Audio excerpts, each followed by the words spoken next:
So, this story that I'm going to talk about today is something that one of my subscribers commented about on my last video. And I just want to shed a light to it, not only because somebody brought it to my attention, and it's obviously one of my viewers, and I care about my viewers and I want them to feel like they're being heard, but I also want to speak up for the Muslims in Nordic countries, and I also want to speak up for all the Black people in Muslim and Nordic countries as well. As some of you know, many of the Muslims in Sweden are of Somali descent, some South Sudanese, some Muslims, some not. Regardless, I don't think that this isolated incident when they're burning Qur'ans is only indicative of Islamophobia or anti-Muslim sentiment. It's probably part of a larger anti-immigrant sentiment, anti-Black sentiment, xenophobic and racist sentiment as well. So this story is on BBC. It's titled "Unrest in Sweden Over Planned Quran Burning," posted 12 hours ago. Here's a picture. Rioting continued on Sunday in Norrköping. Pardon if I butcher the words. So clashes have taken place for a fourth day in several Swedish cities, sparked by the apparent burning of a Quran by a far-right anti-immigrant group. Local media said 3 people were injured in the eastern city of Norrköping on Sunday when police fired warning shots at rioters. Several vehicles were set on fire and at least 17 people were arrested. On Saturday, vehicles, including a bus, were set on fire in the southern city of Malmo during a far-right rally. Earlier, the governments of Iran and Iraq summoned Swedish envoys to protest about the burning. Danish-Swedish extremist Rasmus Paludan, who leads the Stram Kurs or hardline movement, said he had burned Islam's most sacred text and would repeat the action. At least 16 police officers were reported to have been injured and several police vehicles destroyed in the unrest on Thursday, Friday, and Saturday in places where the far-right group planned events, including in the suburbs of Stockholm and in the cities of Linköping and Norrköping. In this picture, we say police broke up crowd of protesters in the Rosengård area of Malmo on Saturday. Paludan had threatened to hold another rally in Norrköping on Sunday, prompting counter-demonstrators to gather there, Dutch Well reporting. Local police said in a statement that they fired warning shots after coming under attack, and 3 people were apparently hit by ricochets. Sweden's National Police Chief Anders Thornberg said in a statement on Saturday that demonstrators had shown an indifference to the lives of police officers adding, "We have seen violent riots before, but this is something else."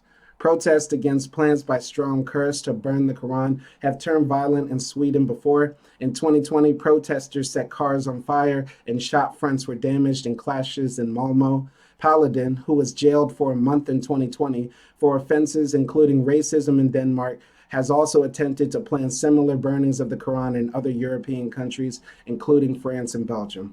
And that's the end of the story. So I'll give my commentary here.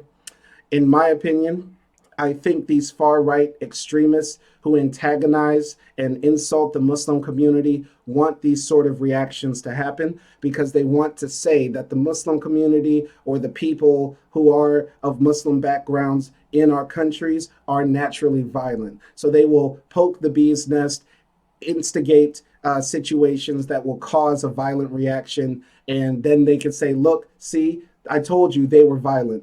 And I think people also need to realize that people are upset and do these violent things not only because it's insulting their religion, but because of the, how can I say this, the ostracization of the Muslim community in many of these countries. A lot of the times when we look at the demographics of what's happening in these countries, the people who are of immigrant descent and the people who are, new immigrants and people who are coming from these Muslim backgrounds, they're pushed and relegated to the bottom of society. They get the lowest paid jobs. They're the least likely to, graduate learning institutions. They're the ones who are often, profiled by police, harassed by police, and that sort of thing. And that can then lead to this sort of ostracization where these people feel like they're not a part of the society and they're part of the underclass of society. Therefore, they're going to riot. I don't excuse any violence on my channel. I do not condone any sort of violence. I'm an absolute pacifist in the truest sense. I'm not a Christian. I am Muslim-ish.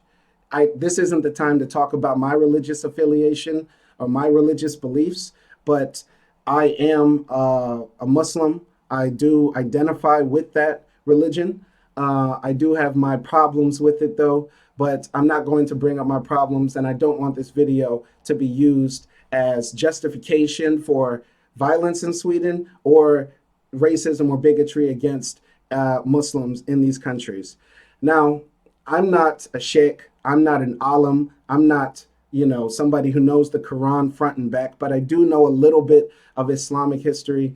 And I want to say, as Muslims, we should not be upset when people who are anti-Muslim burning the Quran, because in their ignorance, they're thinking they're disrespecting the Quran. But actually, in our tradition, in our Islamic tradition, burning the Quran is actually the proper way to dispose of it. And Uthman, who I believe was the third Caliph, don't quote me on that, actually burned the Quran. And here I'm going to go to islamawareness.net. And this is a great video by Yasser Qadi, who I believe is one of the best sheikhs and people who are knowledgeable about Islam in the world today, at least in the English-speaking world. He spoke about why burning the Quran is a part of our history, and also why we should not be disrespected by it. So I'll read from here. One of the questions that many people ask is, why did the third Caliph, Uthman, burn all the copies of the Quran during his reign? This is viewed as something sacrilegious or indicating that the Quran was wrong. There is cultural misunderstanding here, because from the Islamic tradition, when you burn the Quran, you are not disrespecting it. In fact, this is the way to respectfully dispose of it, which is the exact opposite from the Western tradition. Our religion teaches us that when you have a copy of the Quran that is worn out and you have to dispose of it, you don't just throw it in the trash. That is disrespectful. Rather, you disintegrate it. They didn't have paper shredders back then, so how would they disintegrate the Quran respectfully? Simply, they would light a fire and burn it because they didn't want people to trample on it. They didn't want people to throw it in the trash can. They wanted to get rid of the sacredness of the Quran in a manner that is not intentionally disrespectful. So this is the cultural difference. When Westerners hear about burning books, they think of sacrilege. They think of angry mobs chanting, but the burning of the Quran is not done in that type of philosophy or mindset. The burning of the Quran was done to respectfully dispose unofficial copies of the Quran. In fact, what happened after the death of the Prophet Muhammad, peace and blessings be upon him, the Quran was compiled within 2 years after his death, and so the official compilation took place when every single one of the major companions of the Prophet was still alive. But this official reception of the Quran was not made obligatory upon the entire Caliph, upon the entire Islamic nation. People would simply copy with their own hands any copy that they had, and obviously human errors occurred.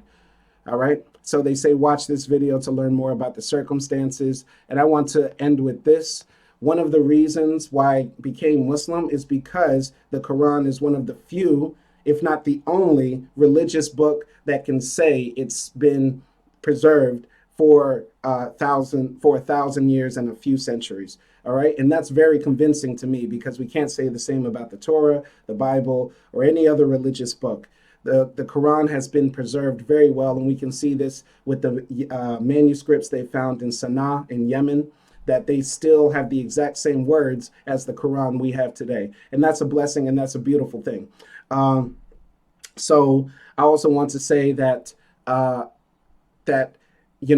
disrespect to the Somali community, the Iraqi community, the Kurdish community, the Muslim community as a whole in Sweden, Norway, Finland, wherever they are, anywhere in Europe, is not acceptable. And yes, these people are burning these books out of disrespect, but we don't need to give them justification for their bigotry. When they act low, we go high.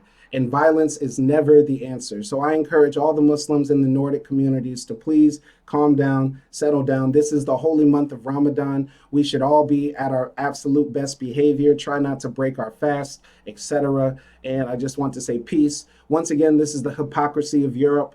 Europe likes to model itself and advertise itself as the land of humanitarian ideas, the land where freedom and justice reign supreme. Yet at the meantime, they allow bigotry and racism and hatred to flourish by allowing, hate speech, people who give hate speech to just come out in the streets, protest, and that sort of thing. And I'm not a free speech absolutist. I do believe in free speech, but there should be some limits when it comes to that.